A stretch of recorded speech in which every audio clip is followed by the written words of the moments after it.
A very good morning. It's just past 10 and we're back again with News on the Hour, your show for all that matters when it comes to news from the world of politics, business, sports, entertainment, not only in India, but also the rest of the world. This is your one-stop show for news as we cut all the noise that happens around it and get you facts that happen straight on the ground. Well, I'm Anil Thomas and let's get started this Thursday morning at 10 with the top headlines.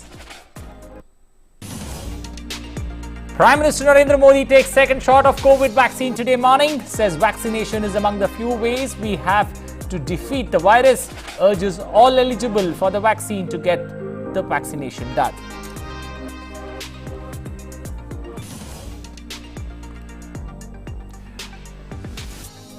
Prime Minister Narendra Modi to hold a meeting with chief ministers of all states and union territories today, meeting to discuss the current status of COVID-19 pandemic and vaccination drive via video conference.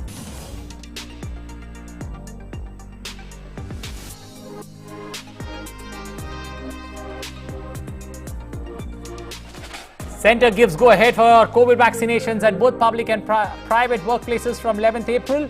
More than 9 crore COVID-19 vaccine doses administered after 82 days of vaccination drive. Many state governments announced restrictions to limit the case surge.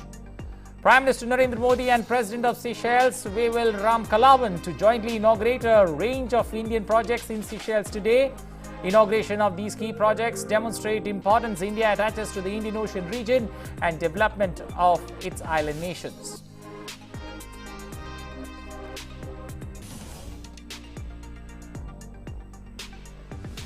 External Affairs Minister Dr. S. Jaishankar co-chairs the third High Joint Commission with Foreign Ministers of Bahrain, Dr. Abdul Latif bin Rashid Al Zayani.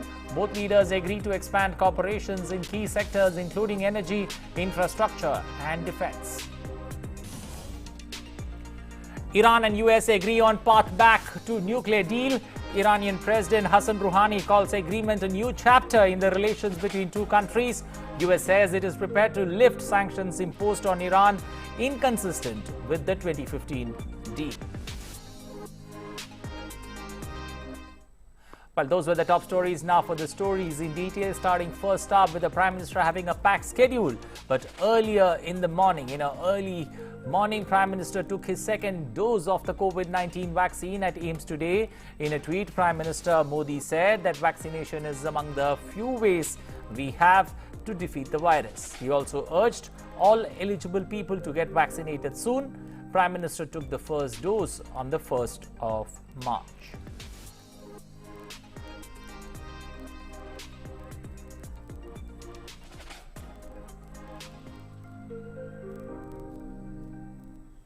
Well, let's listen into the nurses who administered the vaccine to the Prime Minister this morning on what they had to say.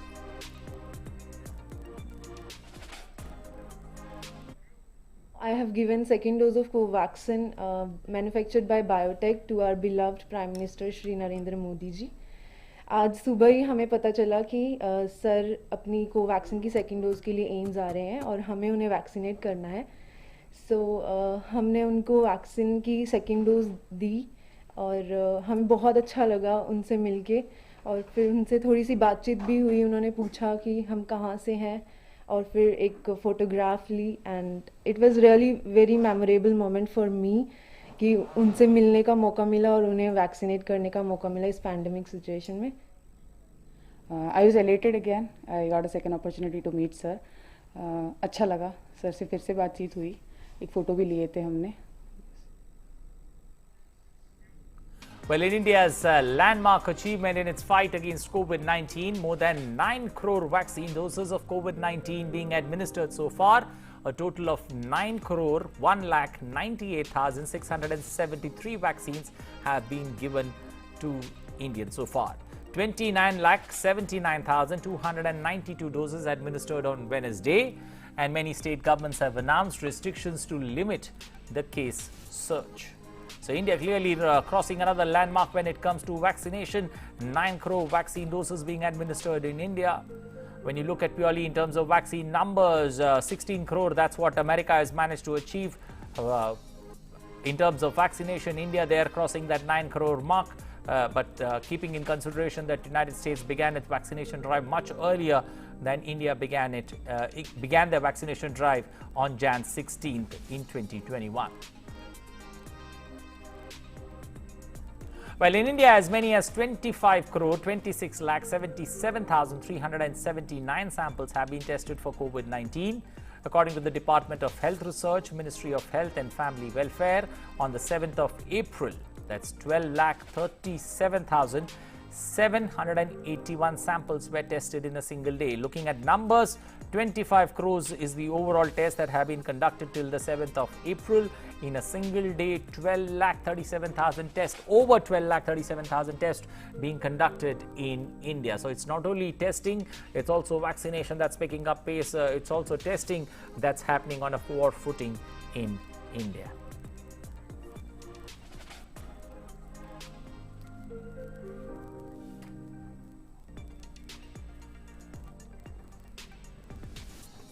Well, news from COVID-19 and India's fight against COVID-19 continues. The total cumulative recoveries in India stands at now 1 crore 18 lakh 51,393. The national recovery rate is 91.67%. India's total active caseload has reached 9 lakh 10,319. It comprises 7.04% of the country's total positive cases.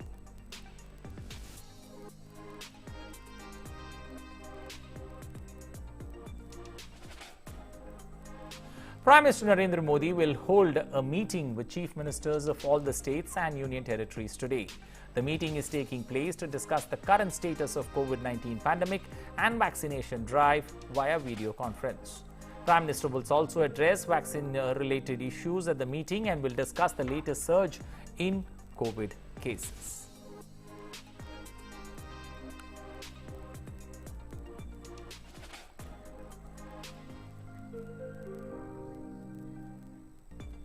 Well, for more on the story, we've got Arun Sharma joining us this morning, giving us an update when it comes to the Prime Minister's second dose and also this meeting that the Prime Minister has, especially with all chief ministers of states and union territories. Arun, good morning. Arun, clearly looking at, first the Prime Minister taking his second jab, especially in this, sudden surge of COVID-19 cases, the Prime Minister sending out a clear message, not only taking his second shot, but also asking people who are eligible not to waste time and get themselves, at least take their first dose of vaccination quickly. Absolutely, Anil. So Prime Minister Narendra Modi clearly leading from the front as far as vaccination drive in our country is concerned. We saw that, in month of March, Prime Minister Narendra Modi took his first vaccination dosage. And now, today, Prime Minister Narendra Modi has taken his second vaccination dosage. So this is an ideal time, the ideal time gap that should be, and Prime Minister Narendra Modi clearly setting up the example that this is the way, vaccination should be taken on time without any delay. Okay. And vaccination drive is an important aspect. It's an important tool that can help India win a fight against COVID-19, because we have seen that, the second wave primarily of COVID-19 is being witnessed not only in India, but also in various parts of the world. Okay. And what we are witnessing in some of the states in our country, that are witnessing, higher number of COVID cases. So in that context, it is very much important the vaccination drive can be increased. And in that context, Prime Minister Narendra Modi clearly leading from the front and getting the second dose of this COVID-19 vaccine. Also, Arun, put this into perspective for us. When you look at now that the Prime Minister is going to hold a meeting with all chief ministers of states and union territories, and looking at, the numbers that we're looking at purely in terms of, the rising number of cases, how do you see, what could be the the talking points, especially the chief ministers would bring to the table when they interact with the Prime Minister? Absolutely. As far as today's meeting of Prime Minister Narendra Modi with the chief ministers of various states is concerned, there are likely to be three important aspects on which the discussion can be held as far as this meet is concerned. Number one is, of course, the vaccination drive. We know this fact that as of now, more than 9 crore people have been vaccinated. But then again, there are some states in our country whereby the vaccination drive is still slow. For example, Maharashtra, for that matter. As far as health workers are concerned, when we talk about the second dose for the health workers, only 40% of the health workers have been vaccinated as far as second dosage is concerned in states like Maharashtra. Delhi, for that matter, only 40% of health workers have been vaccinated as far as second dosage is concerned. Okay. When we talk about states like Punjab, only 12 to 15% of healthcare workers have been vaccinated so far as far as second dosage of the COVID vaccine is concerned. So yes, there are some of the states in our country where the vaccination drive is still slow. So how can the vaccination drive can be ramped up going forward? Because we know this fact that all the people above the age of 45 are now eligible for the vaccination drive. And of course, Center has come out with a new framework whereby at the workplaces also states can formulate strategy as to how can they be given vaccination as far as the people above the 45 years of age at the workplaces as well. So these are some of the number one talking point as far as how can vaccination drive increase. Number two, of course, is about the infrastructure. More than 7% is the active cases now as far as COVID cases are concerned. So this is really alarming as far as the COVID situation is concerned. Today we have witnessed 1.25 lakh daily, 1.25 lakh cases as far as daily increase is concerned. So this situation is really alarming. So how to control this number of COVID cases? So how can healthcare infrastructure be put in place so that if in case the cases rises going forward, better healthcare infrastructure facilities should be there with the states. Last but not the least, how can the fatality rates can be controlled? And of course, how can micro containment zone, tracking, testing and treatment, this strategy can be adopted so that COVID-19 cases, the curve of the COVID-19 cases can be flattened further. So these are some of the big talking points, the big highlights that Prime Minister Narendra Modi might, discuss as far as the state chief ministers are concerned. Okay, also Arun, when you look purely in terms of, vaccines being given out to every state, do you somewhere feel today vaccine politics will also come to the table, considering that few states have said that they are running short of vaccines or there is shortage of supply. The health minister has been time and again saying that there is no shortage of it. So do you somewhere see, vaccine politics from states now coming to the table, especially in front of the Prime Minister and the Prime Minister asking, states to, toe the line? Well, so when Prime Minister Narendra Modi and of course the state's chief minister on board, and of course we know this fact that this Team India will be coming together as far as discussion on the COVID cases are concerned. Vaccine politics, that can be a small part, but then yes, today the discussion is very much like in the aspect that how can Team India, India can against COVID-19, that's number one. And as far as vaccine politics is concerned, some states need to introspect this fact that it is those states that are at losing point, because at this point in time, India needs to think about 130 crore Indians. India needs to think about the healthcare infrastructure. India needs to think about the fact that the vaccination drive should be increased at this point in time. States like Maharashtra, for that matter, Delhi, for that matter, as I mentioned earlier, the vaccination drive is still slow. And of course, the center has come out heavily and of course has slammed those states, because yesterday we saw that how Dr. Harshvardhan, the health minister, clearly coming out and saying this fact, there is no shortage of the vaccine. That's number one. Number two, it is the states who need to completely achieve the saturation point as far as vaccination drive is concerned for the healthcare workers, for frontline workers, all the people who are above the age of 45. So if in case that is done, then and then only, the supply or primarily the age limit can be, revisited, or of course the demand supply equilibrium that is existing as of now, that can be revisited. But as of now, there are states which are, which as of now is having very slow rate of vaccination drive. That needs to be increased, and that is something very, very much likely to become on the table when Prime Minister meets the Chief Minister of various states. Well, I appreciate that particular point that you said. It's going to be Team India, especially in this fight against COVID-19, and that's going to be important. States might have some kind of issues that they would like the Prime Minister to look into, and the Prime Minister would be putting forward, all the points, and would be taking forward all the points and all the concerns that states have, especially when it comes to tackling this particular issue on a footing, COVID-19 and the battle against it. We need to take care, especially when it comes to vaccination numbers going strong, over 9 crore vaccinations being done, but still lots needs to be done, and we need to do that on a war footing in our battle against COVID-19. Well, moving on, Centre has asked Maharashtra, the state of Maharashtra, Punjab and Delhi to undertake necessary corrective actions immediately for improving the COVID-19 vaccination drives in their state and union territories. Additional Secretary, Union Health Ministry, Manohar Agnani, has written to the Principal Secretaries of Health and Family Welfare of Punjab, Delhi and Maharashtra state. A total of over 1 crore 6 lakh doses have been made available to Maharashtra, and the total consumption is 90 lakh 53,000. Detailed analysis of performance of COVID-19 vaccination drive revealed that 85.95% of the registered healthcare workers have received the first dose of COVID-19 vaccine so far, but the second dose coverage among the registered healthcare workers is nearly 41%, which is below the national average and needs improvement. In Punjab, a total of 22,36,000 doses have been made available to the state and a total consumption is 14,94,000. In Delhi, a total of over 23,70,000 doses have been made available, while the consumption is a little over 18,70,000.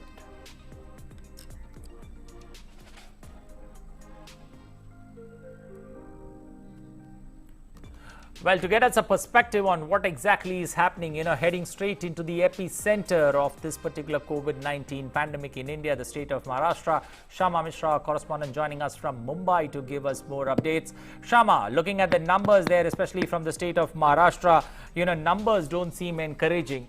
But, what's the silver lining that you would see when you look at these numbers and cases rising almost in every district of Maharashtra, and particularly cause of concern, the financial capital of Mumbai? Well, we're just hoping that, someday that this number should be below 35,000 or 30,000, because yesterday we did see that the numbers, total positive cases, touched around 60,000. And this is, more than an alarming situation in Maharashtra. Cities like Mumbai, Pune, Thane, Pimpri Chinchwad, Nagpur, these areas have been registering the highest number of cases daily. And this is what is actually giving people nightmares that the state or the cities may go into full lockdown. That is why, if you would have seen the news coming out from Maharashtra and various places from the cities in Maharashtra, that the workers, daily wage workers, have started to move out from Maharashtra, from places like Mumbai, Jalna, Thane, these places, and they have started moving out to their respective destinations. Okay. Houses. This is another, example how panic has set in, because Maharashtra government is putting in many restrictions every day. Even the BMC or district collectors, they are putting in stringent restrictions every day according to whatever the situation is there in their place. Okay. So the people are getting this message that there could be a complete lockdown because the numbers are not coming in control. The fatalities are also rising every day. Yesterday, we did see more than 300 cases of deaths in Maharashtra, and this is, more than the case that has happened even in the first wave. When the first wave hit Maharashtra, even then, this much cases of deaths did not happen. Okay. Apart from that, we are also seeing, stringent restrictions coming in Mumbai because people are not following the COVID appropriate behavior. The silver lining that you asked over here is, however, the vaccination drive that is going on. We did see that, Union Health Minister Harshvardhan, he slammed states like Maharashtra and other states for lower rate of vaccination to the healthcare workers, frontline workers. But the silver lining over here we can see is that Maharashtra is the first state to have vaccinated more than 8 million beneficiaries till now, and the data as of yesterday, if we are to talk about, more than 85 lakh beneficiaries have already been vaccinated. And with new age group coming into the picture, Maharashtra had set up a target of 4 lakh people daily, vaccinating 4 lakh people daily. So this is, going on war footing, and close to 3 lakh, more than 3 lakh, close to 2,75,000 cases have been, beneficiaries have been getting vaccinated daily on a war footing. Okay, so it's going to be, there has been an uptick, especially when it comes to vaccination numbers from 3 lakhs to 4 lakhs. And clearly, Shama spelling it out for us. Shama, I appreciate you joining us this morning. You take good care of yourself. Have a safe and wonderful day ahead. Thank you once again for joining us on News on the Hour. So clearly things, especially when it comes to the state of Maharashtra, numbers increasing.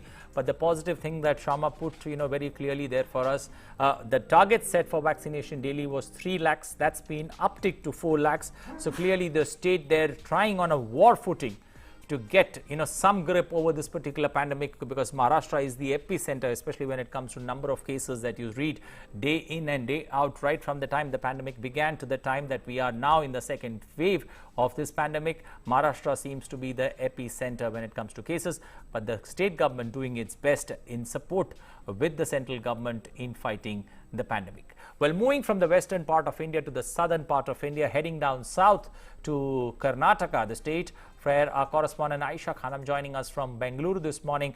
Aisha, clearly looking at the southern state of Karnataka, how would you look at it purely in terms of numbers? And, the same question that I asked Shama, what's the silver lining that you would see there, especially in the southern states? How has been the fight back? The second wave is almost now visible, but what's been the fight back, especially from the southern states? And do things look, positive there? Well, Karnataka has seen alarming rise in the last 2 weeks, and the positivity rate has gone up to 5.56%. And Karnataka, as in all the southern states, now tops the cases. But though the situation is alarming, the government and the health minister says it is in control. Now, the government is making all efforts to see to that the positivity rate does not go beyond 5%, which is existing right now. And the silver lining for the government and for the people of Karnataka is that the vaccination drive, it is aggressive in Karnataka. 50 lakh people have been vaccinated across the state, and Bangalore alone 5% people have been vaccinated. So that means a major chunk of population which is vulnerable to the pandemic is safe now. And the government is also making all efforts to identify the severe acute respiratory illness disease. This is one of the causes for COVID to spread. So government is identifying these cases as well. And on the other hand, the government is working rapidly to increase the bed occupancy, to increase the bed facilities in the hospitals. Remember, the government of Karnataka had winded up all the COVID care centers, which were set up in huge exhibition centers and the stadiums, because the cases had come down. The cases were being reported in 2 digits and single digits only. But from the past 2 weeks, the cases are on rise. The government is unfolding the entire infrastructure, rolling out the facilities, COVID care centers, and the government today will draw up a stringent plan of action to be taken, especially in Bangalore and across the borders which the state shares with Maharashtra, Kerala, and other southern states. And as I said, a large chunk of population from Bangalore had visited their hometowns in Tamil Nadu and Kerala to exercise their voting right. Now they are returning. So the government will have to look into the fact whether these people should be allowed with the negative certificate, whether these people should be asked to go in quarantine for 15 days, and also at the airport. So these are the measures that the government will consider today and come out with stringent plan of action. Aisha, one quick word before I let you go. Purely in terms of what the government is now doing, the government is saying office vaccination could be possible from the 11th of April.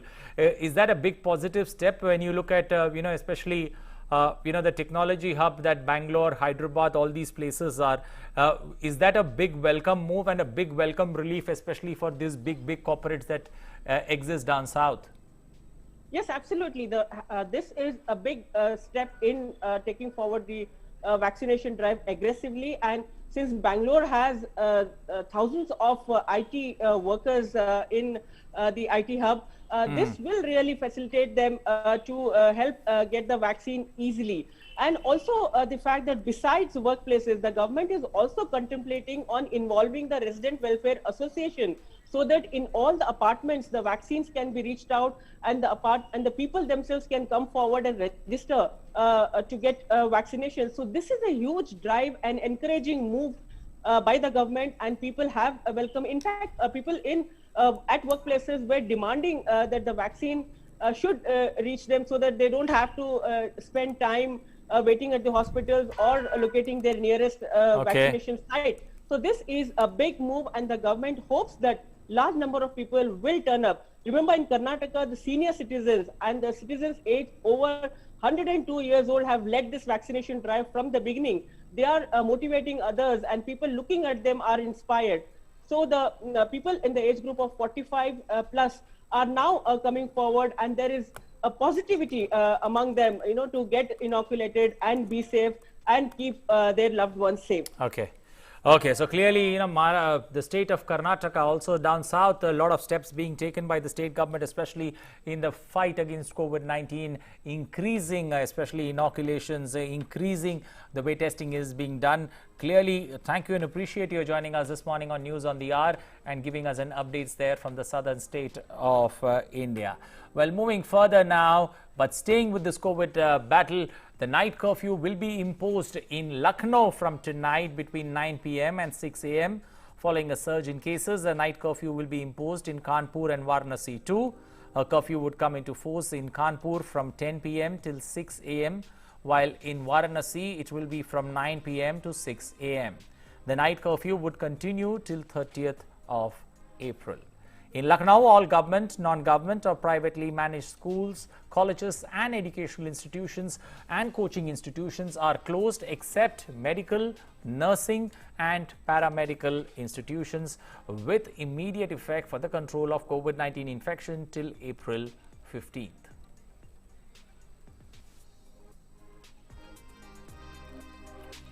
Well, fresh surge in cases has been witnessed in the last 3 weeks, particularly in district Jammu. Preventive measures in the Union Territory have been intensified while committees have been constituted to check violations. The testing capacity has increased in all the districts while 100% sampling of all the incoming travellers at airport, railway stations and Lakhanpur is being ensured.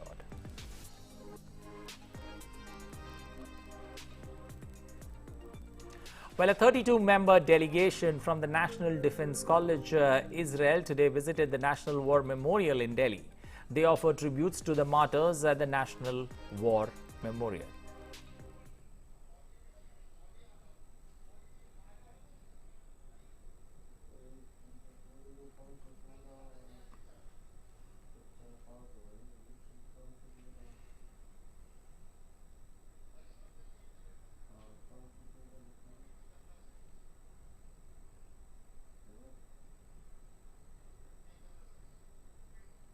Well, India and Seychelles will hold a high-level virtual meet today. At the virtual meeting, this will be the first interaction of Prime Minister Narendra Modi with President Wavel Ramkalawan. Prime Minister Modi will take part in the event with the Seychelles President to inaugurate a range of Indian projects in Seychelles. The new Magistrates Court building in Seychelles, that will be one of the things that will be inaugurated there, a 1 megawatt solar power plant. Another project that is going to be inaugurated, 10 high-impact community development projects, HICDPs, will be inaugurated during the virtual event. The new Magistrates Court building in the capital city Victoria is India's first major civil infrastructure project in Seychelles built with grant assistance. The Magistrates Court building is a state-of-the-art building which will substantially enhance the capacity of the Seychelles judicial system and aid in better delivery of judicial services to the people. The 50-meter fast patrol vessel, which is modern and fully equipped naval ship, has been made in India and is gifted to Seychelles under the Indian grant assistance to strengthen its maritime surveillance capabilities. The 1 megawatt ground-mounted solar power plant at the island in Seychelles has been completed as part of the solar PV democratization project being implemented by the Government of India under the grant assistance. The 10 high-impact community development projects implemented by the High Commission of India is in collaboration with local bodies, educational and vocational institutions. Seychelles occupies a central place in Prime Minister's vision of Sagar, security and growth for all in the region. The inauguration of these key projects demonstrate India's privileged and time-tested role as a reliable partner of Seychelles for meeting its infrastructural, developmental and security requirements and is a testimony to the deep and friendly ties between the people of India and Seychelles.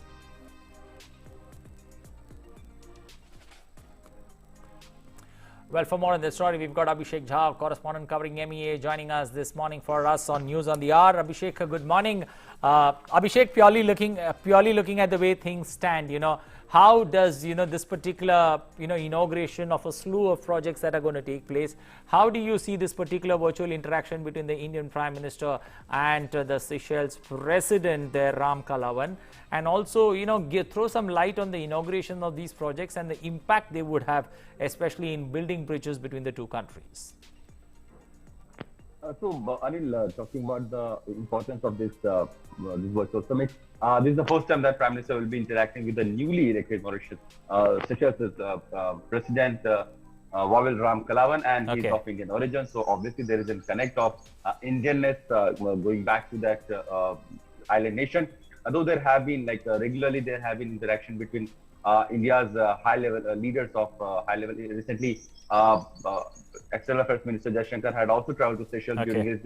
during his visit to several Indian Ocean region nations. Seychelles have been a major country where India has been continuously extending its support on maritime security in overall development of the country. The patrolling vessel that you have mentioned that India is going to give to Seychelles is not the first time that India has been extending such security equipment help to Seychelles. Earlier also, in fact, almost 50% of Seychelles Navy and Air Force assets are of Indian origin. Almost 70% of training of their security personnel happens in India, or the Indian trainers are involved in their training. So you can understand the kind of close linkages India has with the maritime security and training with Seychelles. Talking about the overall development, last year, in fact, during the first wave of corona pandemic, when the world was seeking some cure, India was the first country who has extended its helping hand to Seychelles with several tons of medicine, equipment, and medical aid and assistances. In fact, of several doctors and practitioners also went to Seychelles to support the medical infrastructure in Seychelles. So, talking about humanitarian assistance or the maritime security assistance, India has always been standing together with Seychelles. And today's interaction with Prime Minister Modi and President of Seychelles will only lead further into that direction. Again, also, put this into, throw more light on this, especially when it comes to the Sagar project that the Prime Minister has laid a lot of focus on. What kind of a role does Seychelles have to play, especially in this project that Prime Minister has envisioned?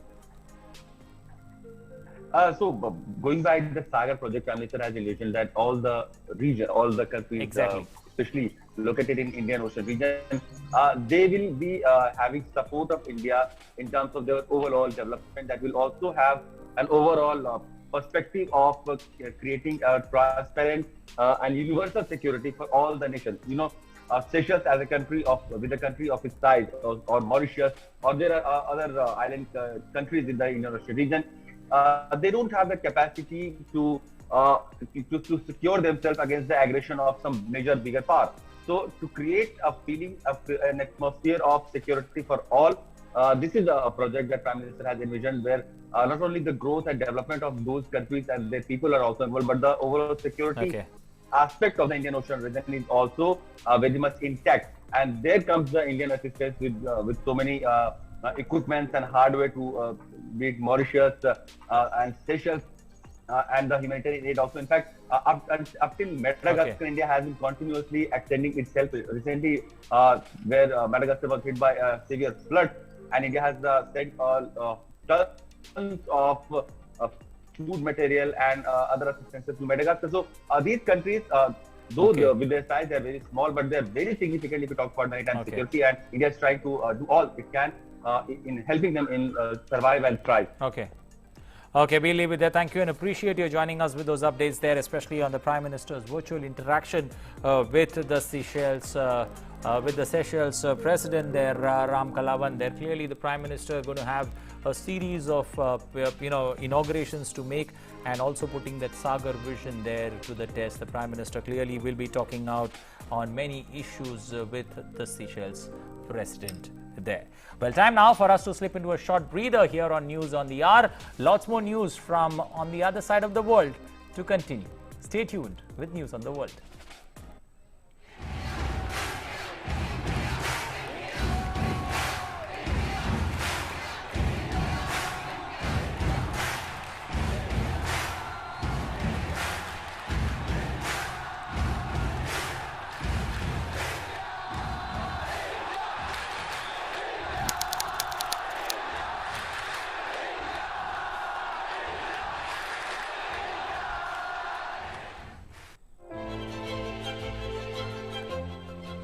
Kitchen waste, green waste, dried leaves from the garden, which are a source of carbon. The money we received from the government added to our savings all went into the rice mill. I was into athletics before going in for judo, which really attracted me. It is a wonderful sport for girls and very beneficial.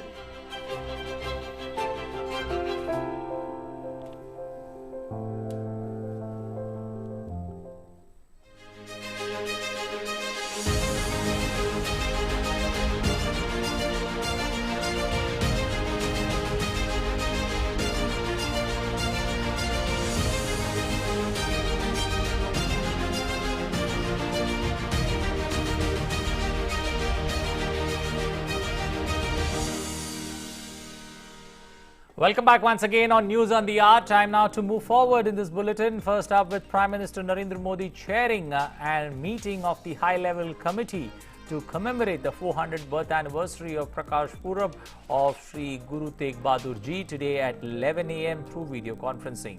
Union Home Minister Amit Shah will also attend the meeting. The meeting will discuss the year-long calendar of events planned to mark this special occasion. Guru Tegh Bahadur is the 9th Sikh Guru and is revered as a protector of humanity for his supreme sacrifice to safeguard human rights. The High-Level Commission was constituted by the Union Government on the 24th of October 2020 to approve policies, plans and programs related to the commemoration of the 400th birth anniversary of Shri Guru Tegh Bahadur Ji, along with supervision of the events. The HLC has 70 members, including the Prime Minister as chairman.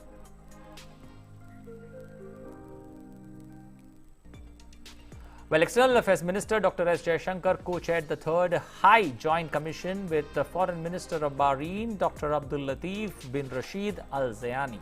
Both leaders agreed to expand the cooperation in key sectors including energy, infrastructure and defense.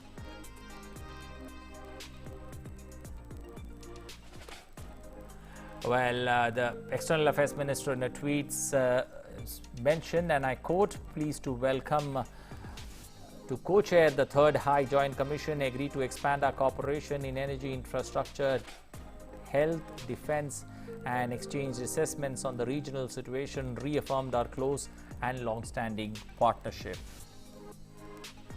with Bahrain." Pleased to welcome Dr. Abdul Latif bin Rashid Al Zayani of Bahrain. Well, on to some international stories now, starting first up with the United States preparing to remove sanctions on Iran to resume compliance with the Iran nuclear deal, including those that are inconsistent with the 2015 pact. Iranian President Hassan Rouhani has termed the agreement a new chapter in the relations between two countries. U.S. State Department spokesman said that talks so far have been businesslike. So far have been businesslike, and they are doing what we envisioned they would do. And again, they are affording us a better understanding of Iran's thinking, and we hope that in turn Tehran will leave this round of talks with a better understanding of what we might be prepared to do. The team on the ground in Vienna has had consultations with our European allies as well as with our Russian and Chinese partners. They, in turn, have met with the Iranian delegation. So in all of this, we have heard more about Iran's position. Our partners have, in turn, heard from us more about our position, which they have then relayed to the Iranians. Well, Myanmar's ambassador to the UK said he has been locked out of the London embassy in what he described as another coup, blaming the country's military.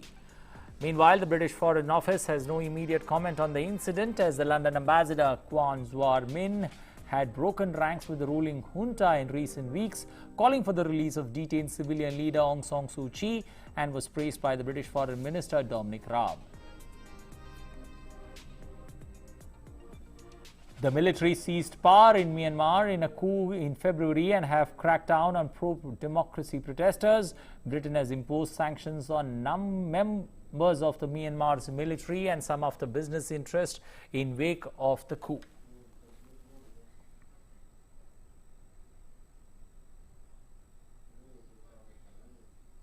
Well, the aid to the Palestinians by the Biden administration was absolutely consistent with relevant U.S. law. U.S. State Department spokesperson Ned Price said that U.S. development partners in the West Bank and Gaza have aggressive risk mitigation systems in place to ensure assistance goes to those intended.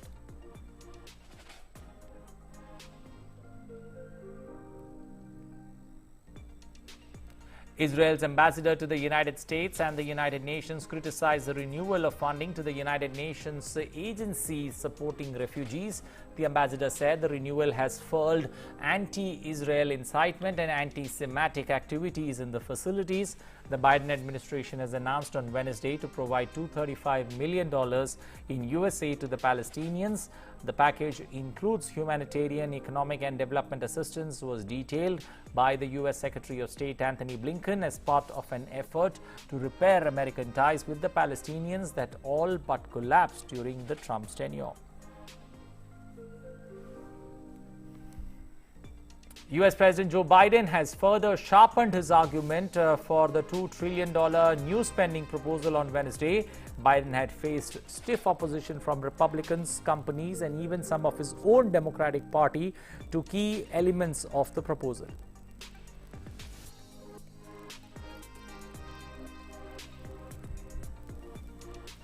U.S. President said he will invite Republican lawmakers and that the administration is open to good ideas and good faith negotiations.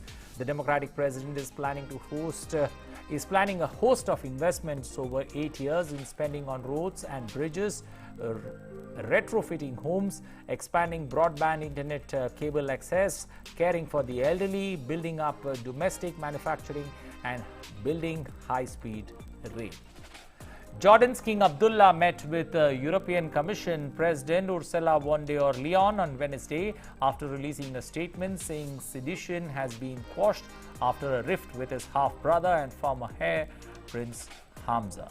European Commission President von der Leyen said they had spoken about future cooperation between the EU and Jordan and will contribute to prosperity and stability. Meanwhile, King Abdullah's meeting with von der Leyen was followed shortly after announcing stable and secure relations with his brother, Prince Hamza.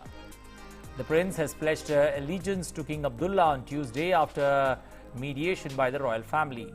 Hamza was placed under house arrest and accused of trying to destabilize the country. In Northern Ireland, several protesters set a hijacked bus on fire and attacked police with stones on Wednesday in the latest of a series of nightly outbursts of violence that began last week. British Prime Minister Boris Johnson condemned the violence and said that he was deeply concerned. Dozens of police officers have been injured in recent days as protesters burned cars and hurled petrol bombs at police.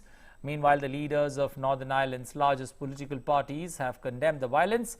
The violence comes amid growing tensions due to the new trade barriers between Northern Ireland and the rest of the United Kingdom that resulted from Britain's exit from the European Union. Well, Egypt's President Abdel Fattah al-Sisi warned Ethiopia over the negotiations of the Grand Ethiopian Renaissance Dam on the Nile after both nations failed to progress over talks. Earlier on Tuesday, Egypt had accused Ethiopia for a lack of political will after the talks in Democratic Republic of Congo. Meanwhile, Ethiopia's Water Minister Selesi Bekele said that no comment on the Sisi statement, but said they were utilizing the water from Ethiopia without causing significant harm to their neighbors. The country is pinning its hope of economic development and power generation on the Grand Ethiopian Renaissance Dam. In Mexico, a congressional candidate launched his electoral campaign by emerging from a coffin in front of his supporters to highlight raging deaths from COVID-19 and the crime in the country. Carlos Mayorga, a lower house candidate, arrived on board a hearse and lay inside a casket at a campaign rally. More than 100 murders of Mexican officials and candidates in recent months pointed country's midterm elections becoming most violent in decades. Mexicans will elect 500 lawmakers, 15 governors, and more than 20,000 local officials on June 6th.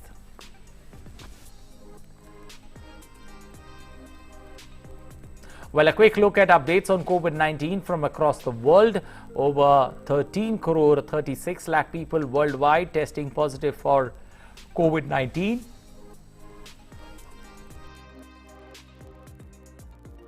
10 crore 78 lakh people also recovering from COVID-19. Total deaths now surging past the 29 lakh mark, 29 lakh 1,000 deaths worldwide. United States worst affected by the pandemic, both in terms of infections, in terms of fatalities, in terms of infections. 3 crore 16 lakh positive cases in United States of America. Death toll now past 5 lakh 72,000 deaths in United States.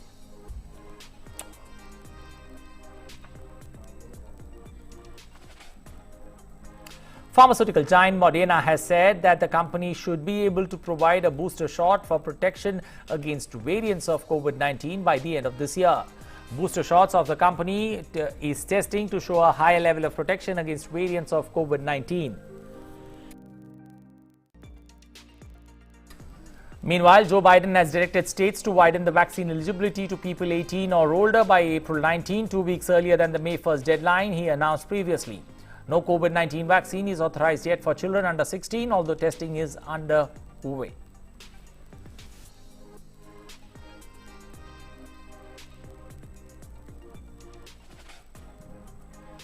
Well, in an approach to make vaccinations available to everyone, the first COVID-19 mobile vaccine clinics rolled into the New York City on Wednesday.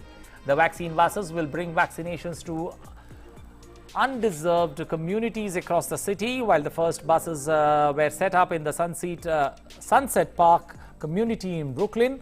Residents came out in large numbers to get their vaccination appointment. The buses will remain in Sunset Park till Friday before moving to other neighborhoods. Each mobile vaccination clinic can accommodate up to 6 people at a time and will offer 1 dose of Johnson & Johnson COVID-19 vaccine. The program aims to vaccinate about 200 people every day. Many New Yorkers, especially immigrants, have found a hard way to navigate the vaccine appointment system. However, the restaurant workers and delivery staffs will be among the first to get vaccinated through this initiative. Meanwhile, information about the vaccine will also be offered in 12 different languages. Well, Spain on Wednesday has decided to give only AstraZeneca's COVID-19 vaccine to people aged between 60 and 65 after European and British regulators found a potential link between the vaccine and rare brain blood clot.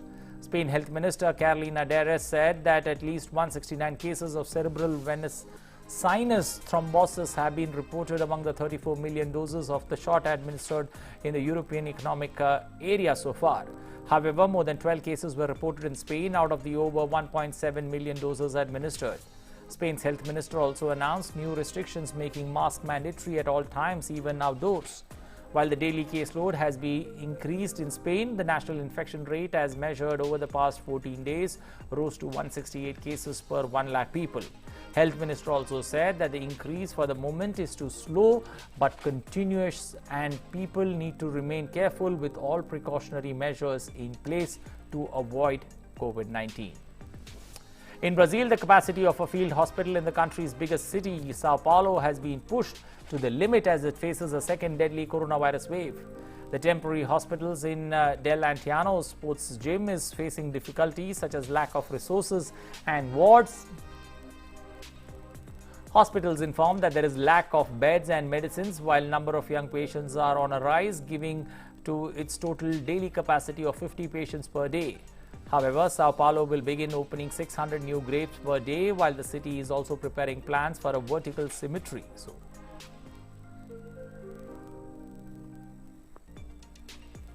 Meanwhile, Brazil's President Jair Bolsonaro reaffirmed his opposition to lockdown after Latin America's biggest country hits its worst daily death toll in the pandemic. Immunizations have been slow to ramp up in Brazil after the government dragged its feet last year in acquiring vaccines. Brazil on Wednesday has also recorded its first confirmed case of the highly contagious coronavirus variant discovered in South Africa.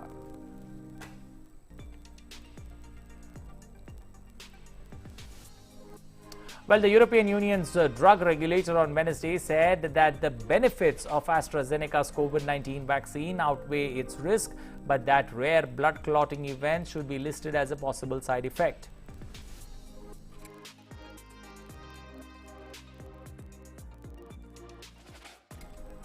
The European Medicines Agency's assessment came after a panel of experts reviewed reports of unusual blood clots occurring in some vaccine recipients.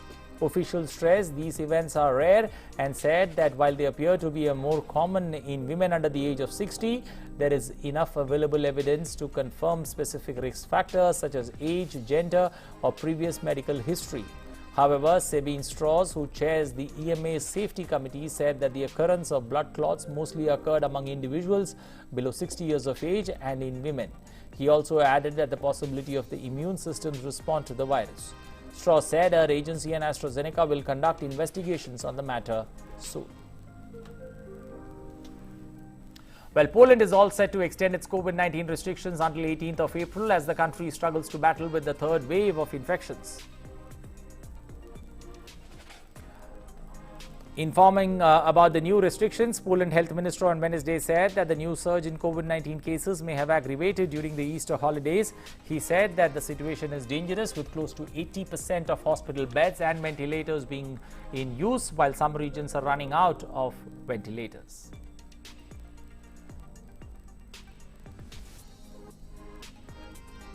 Well, Argentina tightened the movement restrictions, including curtailing of the leisure industry and blocking non-essential workers from using public transport after the country hit a record number of COVID-19 infections as it struggles with a second wave of the virus. President Alberto Fernandez announced a curfew from midnight to 6 a.m. Meanwhile, sports in enclosed spaces with the participation of more than 10 people were also banned. Argentina has so far recorded 2.4 million coronavirus cases with 56,500 deaths being reported.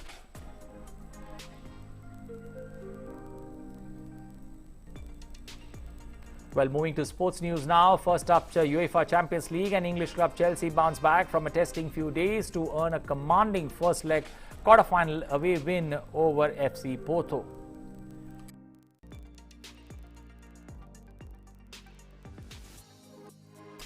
Mason Mount scored the first goal for Chelsea in the 32nd minute of the match, while Ben Chilwell added a late second goal in the 85th minute of the game, giving the English club a 2-0 win in the first leg. With both legs of this tie in Spain, this particular match taking place due to COVID-19 travel bans. So both the games will be played in the same stadium due to the coronavirus travel restrictions between Portugal and the UK. This is Porto's home game, meaning Chelsea's 2 away goals put them in pole position before the second leg to be played in the same stadium. In UEFA's Champions League, in another encounter, 2 of Europe's biggest teams met in the Allianz Arena for the first quarter-final, and Kylian Mbappe's PSG managed to score a 3-2 win over Bayern Munich. Well, Mbappe opened the scoring in the 3rd minute by finishing off a sweeping counter-attack before Marcus put the visitors up 2-0 in less than 30 minutes of play. Bayern Munich pulled things back with Eric Maxim Monting reducing the deficit before half-time with a brilliant header. Bayern was close to securing a much-needed victory on their home patch before Mbappe finished off with an incredible team move to put the French club 3-2 in the 68th minute. After this, there was no other goals and PSG won the leg 3-2. The second leg of the between the two teams will be played on April 14th.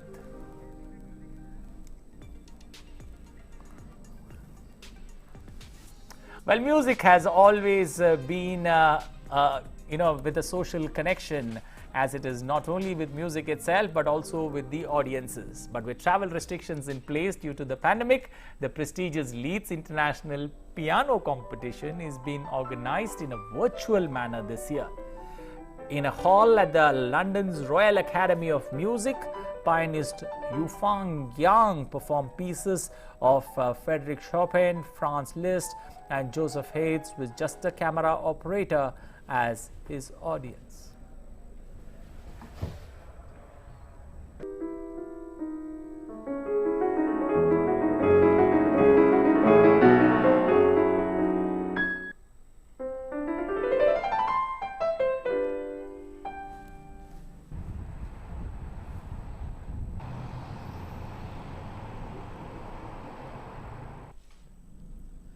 Well, after that musical performance there, families are now enjoying a new walk-through candy-themed experience in Los Angeles called Sugar Rush, featuring giant lollipops, cupcakes and other items of candy.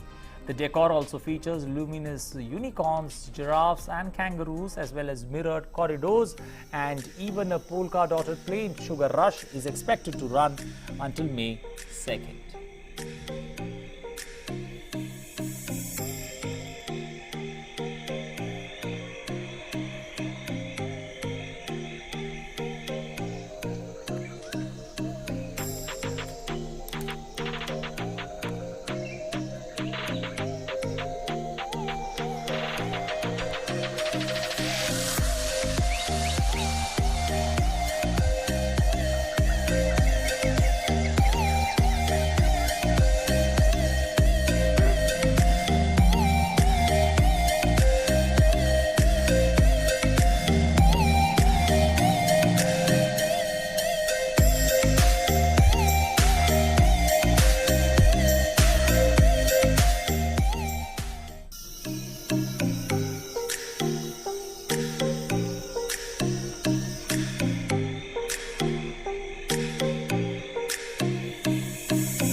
Well, that's all we have time for in this edition of News on the Hour. Remember not to drop your guard in our fight against COVID-19. Remember, we are not wearing the mask not to protect ourselves, but also our loved ones and humanity at large. So keep three things in mind.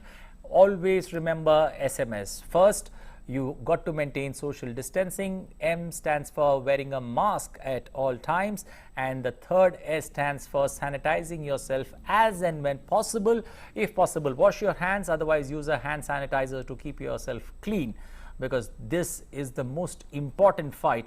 And I think mask is our vitamin that we can use in this fight against COVID-19 till the time we are not vaccinated and till the entire nation and the entire world is not vaccinated. That's it from me on News on this Hour. Thanks for watching. Bye-bye. You take care. Have a safe and wonderful day ahead.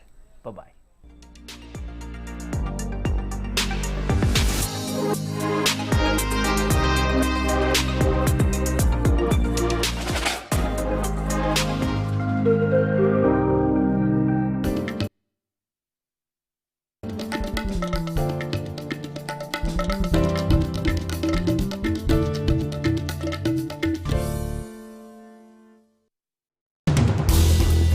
As the day unfolds and news and events take shape, we get you complete coverage of every news breaking in, tracking new developments as they happen.